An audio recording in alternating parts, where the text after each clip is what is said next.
I had a relative murdered there, colleagues assaulted, acquaintances victims of pickpocketing.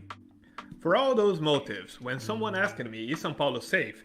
The obvious answer should be a big bold, no, certainly not. However, this is not my opinion, at least not nowadays. São Paulo can be considered a safe place, and in this episode I'll tell you why. Also, in the last part, I'll give you some great tips to avoid thieves in São Paulo. First things first, São Paulo can be either one of the 26 states of Brazil or the capital of the same state. The city has a population of 12.2 million people. This makes it the largest city of Brazil and one of the largest cities in the world.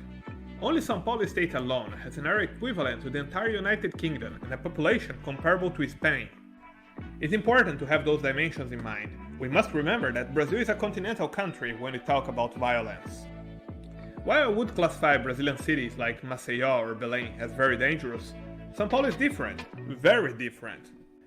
So yes, it is relatively safe to live there depending on few conditions. So let's go for the three main reasons. However, before we begin, I would like to ask a small favor. If you enjoyed this episode, please hit the like and subscribe buttons. So first, the violence in São Paulo is very location specific. São Paulo, the capital, not the state, has 96 districts. 33 of those districts have an homicide rate smaller than the USA, and more than a dozen have homicide rates comparable to Europe. On the other hand, 28 districts have an homicide rate higher than Some districts, like Jaçanã, are more violent than Mexico. And Capão Redondo, another district in the southern part of São Paulo with 275,000 people, had 51 homicides in a single year. To put it into perspective, Madrid, the capital of Spain, a city with over 3 million residents, had only 34 homicides in 2021. On the other hand, however, certain districts of European capitals like Athens may present a prevalence of petty crimes higher than many of the safest districts of São Paulo. So, in the end, location is an important factor. Districts like Jardim Paulista are safer than Germany. And probably you are guessing, correctly, that those enormous discrepancies have their origin in income levels and the presence of law enforcement. And this may lead to the following conclusion.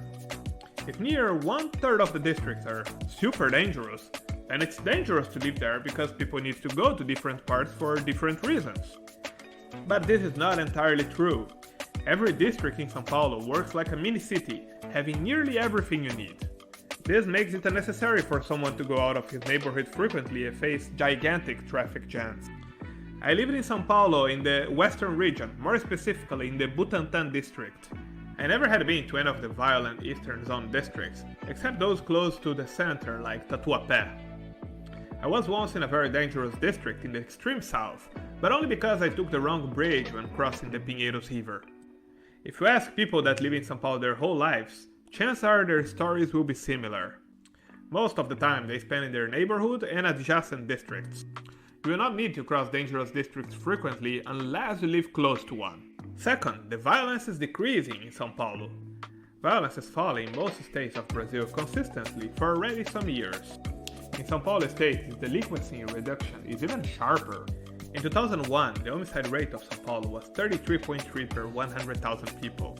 Less than 2 decades later, this number fell to 6. To put this into perspective, in 2001, São Paulo had a murder rate similar to Mexico. Now, it's just a little above the USA. The fall in criminality is not only about homicides, but in other crimes as well. It's also not restricted only to specific regions, but widespread.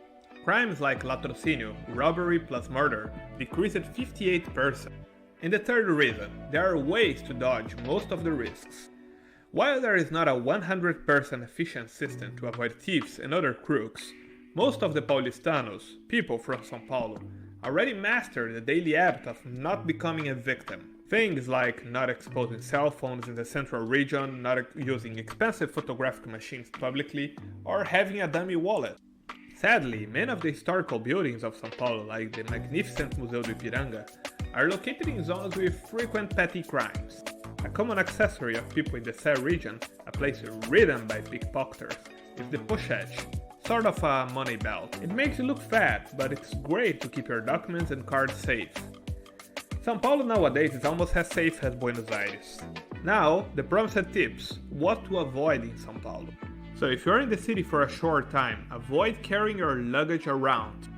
Even in safe areas, don't walk around with carry-on luggage. In the comment section I put a great solution for you if you're visiting São Paulo and you need a place to leave your luggage. Second, never trust a free ride.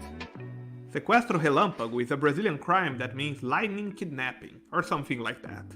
Criminals offer rides to force victims to withdraw money from an ATM, and this is very common in airports. So if you need a ride from any of the airports of São Paulo to somewhere else, check in the description, I'll put a very good solution for you there. Do not walk alone at night in the old center of São Paulo, and especially in the region of Praça da Sé. Even during the day, if you want to visit that region, we recommend a guide, since you may turn the wrong street and fall into risky areas like Cracolândia, a place ridden by drug abusers, gangs, and petty criminals. And fourth, do not take selfies in the Avenida Paulista. There are multiple bicycle riding thieves around who are experts at stealing cell phones from unaware tourists taking selfies. They will come lightning fast with their bikes, push the phone from your hand during the selfie, and disappear. If it were not for the fact that they are criminals, I would even clap for such an incredible demonstration of skill. So I hope you enjoyed this episode. Remember to subscribe to our channel for the next ones.